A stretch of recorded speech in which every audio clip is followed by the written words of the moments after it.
दीदी दीदी का हमरा भूख लगल है। तो भूख लगल है तो का महारानी हम तुके बना के खिया दी। तोरा घर का मेहरारू हो तू केना देखे के चाही का चीज खत्म होता तो का चीज नहीं कर अपने ढीढ़ा भूख लागल तो बराबर सामान खो जाए लागल। अब इंसान लगे देखे ली रहल है। कहां से लिया देबो कहां से न देबो हमरा ना पता। हमरे पास भूख लगल हमरा चाहिए। सब्जी का ठीका लेके नहीं खी बैठल हम ठीक ना। जहां से मन कर तहां से चल के डाल लेकिन अरे होय अरे करते हिया में डर नहीं खाता इनको जेठ पर होय तो तेरे समझ में नहीं आता। आज चल के चले जहां देखी कुछ बात नहीं का चल।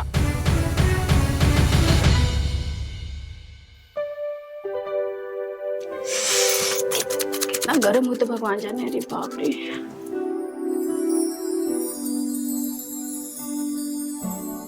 देखिए किचन में कुछ खाना है का खाए देखे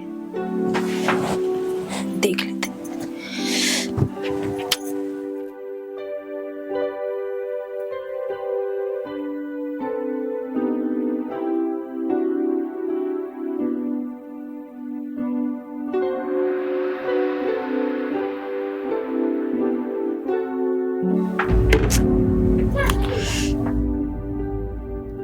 कागरी जाके दीदी से बोलेगा सब चीज तो खत्म हो गया।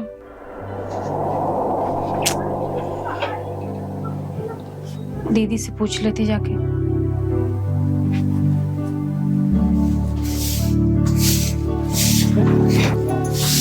दीदी दीदी का हमरा भूख लगल है। तो का करी किचन में का सामान कहाँ है? जा देखा वही में होई। अरे उमर कुछ ना हमरे भूख लगल कहते। तो भूख लगल तो का महारानी हम तुके बना के खिया दी। हम तो ये कहत नहीं कि बना के खियावा। तब का किचन में का सामान कहाँ है? हां कहो सामानवा हम गठरी में बांध के लेके चलत हई का। हां और के हमरे तोरे सिवा घर में बाका। तू नहीं घर का मेहरारू हो आ तोरा घर का मेहरारू हो तू केना देखे के चाही का चीज खत्म होता तो का चीज नहीं कर अपने ढीढ़ा भूख लागल तो बराबर सामान खो जाए लागल। हां अरे तब भाई का करे भाई तुम देखली रहल कहां गायब हो गई?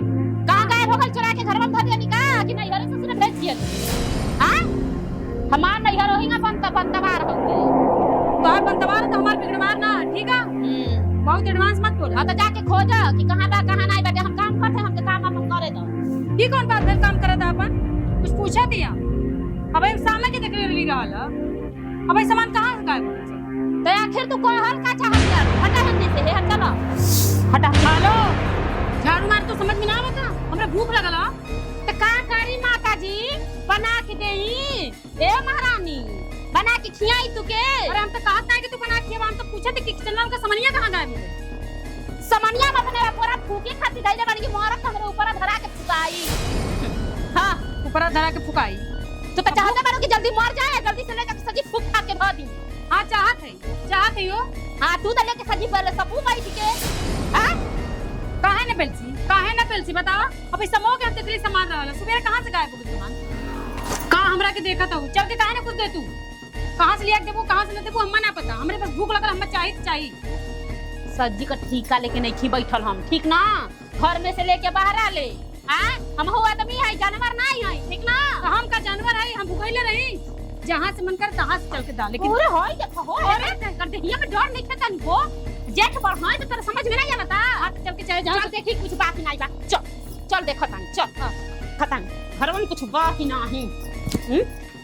चल का नहीं बा हम कितन देखा तो हाय सोयाबीन है हाय चीनी है हाय तेल है पिया मुला फरमान जाके पिया दीजिए। अरे तो ढंग से रहा। ढंग से का रही हाय इतना मसाला बाटे का तो के चाही का नहीं बाटे घर में हमरे। आ बनावे करे के तो कुछ बा नहीं हाय चाना है पूरा इतना सामान सब ले के भर के दल बानी। ई महारानी के हम जन बसल से बना के खियाई हाय इतना बड़ा डब्बा में भर के हम दाल धर है दाल है हाय क्या है। चलो ज्यादा इतना नौटंकी मत कर। नौटंकी करत हई हां तू के जनता से सब बना के खियाई बना के धरब तक तो खइबू हई नहीं बहाव नहीं नौटंकी का खइले बड़ तू। हां तो सुबेरे बनौले लो खाना का हो गल सजी तू हम जब मतलब बना के के भराओ के देई या उठी के देई चल के बनावा या खा ठीक बा। हम जा तानी आज के बाद हम ना कुछ करे जाई सब सामान भर के धई नाटक कर लगल बाटे। हां नौटंकी बाद मेहरारू हो गई एकदम से। लगत अब हमें की बनाओ कोई का कैसे मेहरारू कुछ बना के ना गई ले। पूरा प्लान फेल कर दिलस। का करी भगवान, भूख लगल।